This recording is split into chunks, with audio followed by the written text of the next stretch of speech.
अरे शिव देवता था का, उसका घर कहाँ था? तो मानसरोवर में था। मानसरोवर में कोई प्रजनन होगा? मानसरोवर का टेम्परेचर इतना डाउन है, वहाँ का टेम्परेचर इतना है कि आदमी वहाँ जिंदा नहीं रह सकता है। तो मानसरोवर में शिव रहते थे और उनकरे जटा से गंगा नदी निकलल है। जौन देवता भांग धतूर खाता हो वो इस तरह का देवता हो। जिस देश में 56 करोड़ देवता हो, दुनिया के दौर में सबसे ज्यादा कंगाल। मानसरोवर झील से 5 बड़ी नदियाँ, 4 नदियाँ निकली है कि हुआंग हो नदी उसी नदी से निकली है। तो चीन वाला कहाँ कहता है कि शिव के जटा से एक ठो हिंदुस्तान में गेल बा नदी गंगा, आ हमरा में आयल बा हुआंग हो नदी।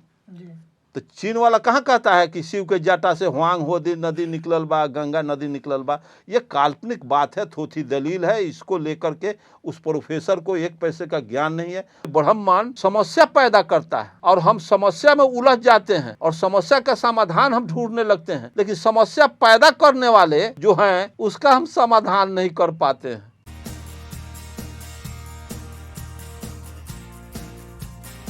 ये बता रहे हैं कि जितने भी देवी देवता हैं वो हमारे नहीं हैं, लेकिन हाल ही में जवाहरलाल नेहरू यूनिवर्सिटी दिल्ली के एक वाइस चांसलर हैं, उन्होंने कहा है कि शिव जी शूद्र थे और शूद्रों को शिव जी को अपनाना चाहिए और जितना पूजा पाठ वो कर रहे हैं तो उससे ज़्यादा करना चाहिए, क्योंकि शिव उनके ही हैं और कोई भी देवी देवता ब्राह्मण नहीं है। खासकर शिव जो है वो ब्राह्मण नहीं है, क्योंकि गले में सांप लपेटते हैं, उनका वस्त्र वगैरह जो है कि शूद्रों जैसा है, तो वो शूद्रों के देवता है।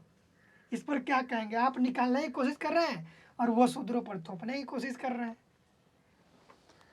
वो कौनो यूनिवर्सिटी का हो, भाई चांसलर हो चाहे ये हो, प्रोफेसर, अब किसी भी यूनिवर्सिटी का हो, चाहे ऑक्सफोर्ड यूनिवर्सिटी विदेश का हो, कैम्ब्रिज का हो, उससे मतलब नहीं। मतलब उसके प्रौढ़ उसका मस्तिष्क है कि नहीं। उस शिव का वर्णन कर रहा है। बुद्ध के त्रिपिटक में कहीं शिव का या राम का चर्चा नहीं है, कृष्ण का कोई चर्चा नहीं है। गणेश का तो एक पेंटर और दुर्गा का पेंटर, रवि राजा पेंटर केरल का, वो पेंट बना दिया, कला का प्रदर्शन किया, वो दुर्गा बन गई। 10 हाथ एक औरत में 10 गो हाथ लगाया तो दुर्गा मनवा लिया ब्राह्मण। आ एक ठो गणेश आदमी के धौर हाथी के मूरी फिट कर दिया तो वो गणेश जी बन गए, देवता बन गए। तो ये सारी की सारी कल्पना बात है।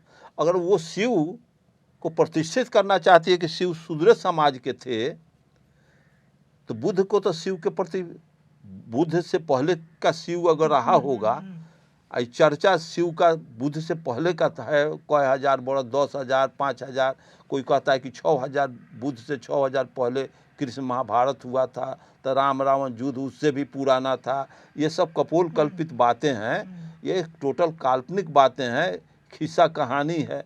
इस खिस्सा कहानी को सामाजिक तौर से ऐसा बना करके समाज में स्थापित किया, जिसको मार्क्स ने कहा है कि गलत विचार आम जनता में घर कर जाते तो भौतिक ताकत बन जाता है। गलत विचार आम लोग अगर कहना, आम लोग अगर बकरी को कुत्ता कहना शुरू कर दे, तो आज का बच्चा जो पैदा लेगा, आज जो बच्चा माँ के पेट से बाहर होगा, यही साल भर अगर लोग कहना शुरू कर दे, बकरी के बच्चा को कुत्ता, कुत्ता के बच्चा को लोग कहना शुरू कर दे कि बिलाई का बच्चा, तो सारा वो बच्चा पैदा होगा तो उसके मस्तिष्क में बकरिया को कुत्ते कहेगा, कुतवा को बकरी कहेगा, कुतवा के बच्चा को बिलाई कहेगा। चूँकि बच्चे से उसके मानसिक एथी में फोटोन सेट हो जाता है कि कुत्ता का ऐसा ही आकृति होता है। हमारे बाबा दादा कहें तो हमारे बाबा दादा तो शिव के अनंत भक्त मान लिए गए, मनवा दिया गया। इसलिए हमारे लोग कहते हैं कि शिव शिव। अरे शिव देवता था का, उसका घर कहाँ था? तो मानसरोवर में था। मानसरोवर में कोई प्रजनन होगा? मानसरोवर का टेम्परेचर इतना डाउन है, वहाँ का टेम्परेचर इतना है कि आदमी वहाँ जिंदा नहीं रह सकता है। तो मानसरोवर में शिव रहते थे और उनकरे जटा से गंगा नदी निकलल है। वही ब्रह्मपुत्र हम लोग ज्योग्राफी में पढ़े हुए हैं कि वही मानसरोवर झील से 5 बड़ी नदियाँ, 4 नदियाँ निकली है कि हुआंग हो नदी उसी नदी से निकली है। तो चीन वाला कहाँ कहता है कि शिव के जटा से एक ठो हिंदुस्तान में गेल बा नदी गंगा, आ हमरा में आयल बा ना चीन में हुआंग हो नदी।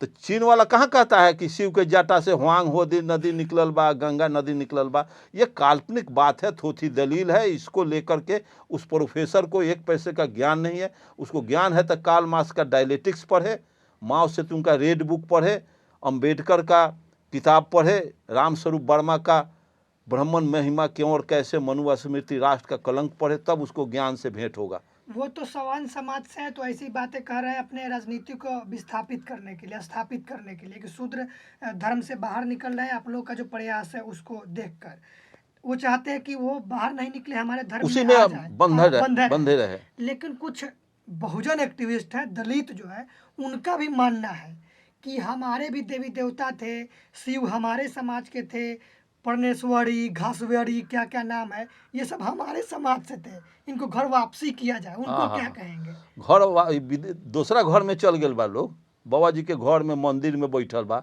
उ लोग आओ अब घास भूसा करो, खेती गृहस्थी करो, हर चलाओ। ऐसा भी देवता होगा। जौन देवता भांग धतूर खाता हो वो इस तरह का देवता होगा। आज प्रधानमंत्री नरेंद्र मोदी हैं, अगर नरेंद्र मोदी गांजा अफीम तारी पीना शुरू कर दे, शराब पीना शुरू कर दे, कोई प्राइम मिनिस्टर देखना पसंद करेगा? है?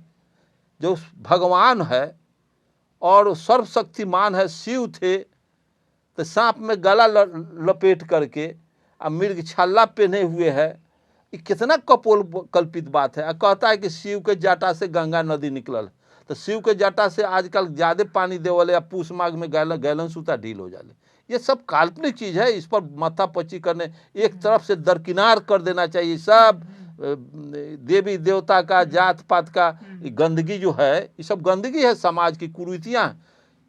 चीन में ये कुरीति नहीं, जापान में, अमेरिका में ये कुरीति नहीं। इतना देवी देवता का आडंबर, जात पात का आडंबर, चूंकि ब्राह्मण समस्या पैदा करता है और हम समस्या में उलझ जाते हैं और समस्या का समाधान हम ढूंढने लगते हैं, लेकिन समस्या पैदा करने वाले जो हैं उसका हम समाधान नहीं कर पाते हैं। और यही लोग देवी देवता को भी करते हैं। यही ब्राह्मण समस्या पैदा करता है। असल चोर हम लोग नहीं पकड़ रहे हैं। हमारे समाज का नेता, पढ़ा लिखा आदमी चोर नहीं पकड़ रहा है। चोर कौन समाज में कुव्यवस्था फैलाएगी, तो हम फैला हुआ कुव्यवस्था को हम के तरफ दौड़ जाते हैं। लेकिन ये लीक कहाँ कर रहा है? हम हवे साइकिल में कसे जा रहे हैं, लेकिन चेक नहीं कर रहे हैं कि पंक्चर काहे हो जा रहा है, हवा निकल कहाँ से रहा है, ट्यूब में पंक्चर है कि भालपीन में गड़बड़ी है, ये हम नहीं देख रहे हैं। सिर्फ हम हवा कसे जा रहे हैं। तो हवा कसोगे 2 किलोमीटर के बाद फिर पंक्चर होगा, फिर वहाँ पर हवा कसते रहो कसते रहो कसते रहो। हमको तो उसके एथी को देखना होगा बारीकी से। तो भारतवर्ष में सिर्फ इन ब्राह्मणों के, आर्यों के द्वारा समस्या पैदा किया जाता है और यहाँ के शूद्र बैकवर्ड समस्या में उलझ जाते हैं, लेकिन ये नहीं कहते हैं कि समस्या पैदा क्यों करने वाला कौन है, उससे निपटा जाए। छोड़ दो समस्या पैदा करने वाला का निदान करो, उसकी दवा करो। ये बाबा साहब के अनुयायी हैं ये लोग। बाबा साहब ने साफ साफ तौर पर 22 प्रतिज्ञा में कहा कि मैं गौरी, गणेश, गणपति को देवता मानता ही नहीं हूँ, फिर भी ये लोग उसमें थेथोलॉजी कर रहे हैं। हाँ, तो डॉक्टर अम्बेडकर इलिटरेट थे, इसलिए ना, ये पढ़े लिखे लोग हैं, विद्वान है। अम्बेडकर इनको तो बाद में जन्म हुआ है, इसीलिए ना ये दूसरा आरएसएस का ये संविधान बना रहे हैं। डॉक्टर अम्बेडकर अनपढ़ थे, अज्ञानी, मूर्ख थे, इसलिए उनके संविधान में कोई दम नहीं है, कोई उनके संविधान में कोई खास जान प्राण नहीं है, इसलिए उनके संविधान को हटा रहा है। और वो अपना संविधान पढ़े लिखे हैं ना। और शूद्र में सबसे बड़ा दोषी यहाँ के राजनेता लोग हैं। हम नाम के किसका लें? जितने अभी भारतवर्ष में जो शूद्र समाज के स्टेट स्तर के नेता हैं, नेशनल स्तर के कोई नेता नहीं है। नाम कहेंगे तो वो सुनेगा तो कहेगा कि बाप रे बाप ही हम एथी कर रहे हैं, एडवर्टाइजमेंट कर रहे हैं। वो नालायक लोग ऐसी व्यवस्था कर दिया है। परशुराम के मंदिर हम बनोई बाटी तो हम 150 फीट के, तो हम 250 फीट के बनाते। ये सब अम्बेडकर यही सपना दिखाए थे तुमको। अम्बेडकर यही सपना, बुद्ध यही सपना, पेरियार यही सपना दिखाए थे। पेरियार को पढ़ो, दरकिनार ये सब फालतू कूड़ा करकट है, इसकी कोई आवश्यकता नहीं। जिस देश में 56 करोड़ देवता, वो दुनिया के दौर में सबसे ज्यादा कंगाल।